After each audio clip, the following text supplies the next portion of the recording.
If you're new here, welcome to my channel where we share scary stories from all over the world. Remember to subscribe for more terrifying tales. This comes from a user.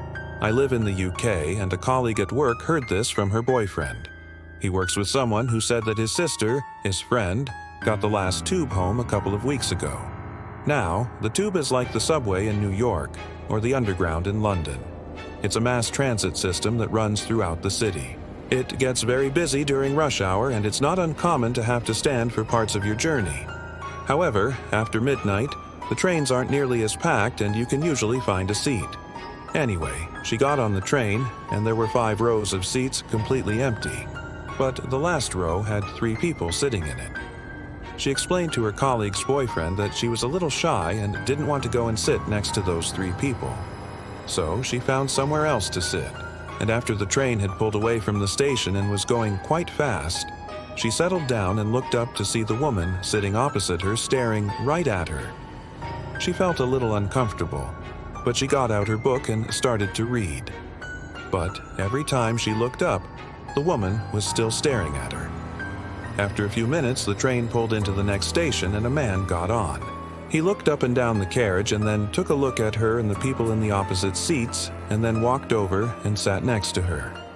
A few moments later, as the train left the station, the man leaned back and said quietly in her ear, "If you know what's good for you, you'll get off at the next station with me." She was scared, but according to her, the best idea would be to get off at the next station as there might be people around. So when the next station came up, she left the train with this man. He thanked her and said that he didn't mean to scare her, but he had to get her off that train. Apparently, he was a doctor, and the woman sitting opposite to you is dead. According to the guy who told this story, the girl and the doctor called the police who stopped the train at the next station.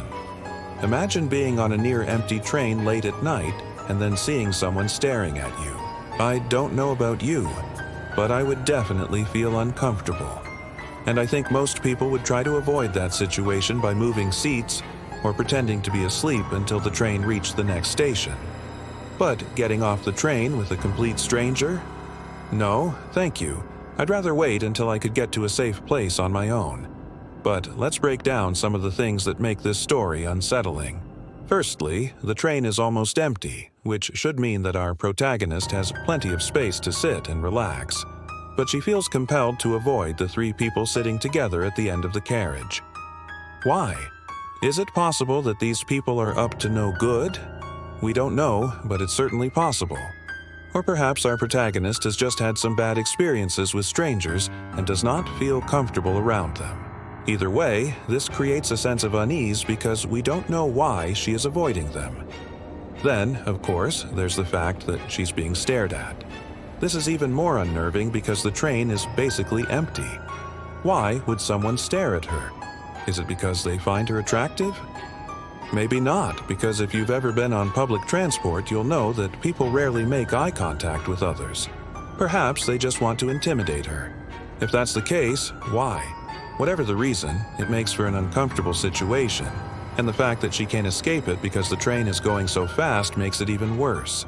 It's one thing to be stared at when you're in a crowded place like a party, but it's another thing entirely when you're in an almost empty train traveling at speed. You can't get away from the person staring at you and there's no one else around to help. All of these details come together to create a sense of dread and tension. We can feel the protagonist's unease, and we're on edge waiting for something to happen. Then, when the man gets on the train, things take a turn for the worse. At first, it seems like he might be there to help her.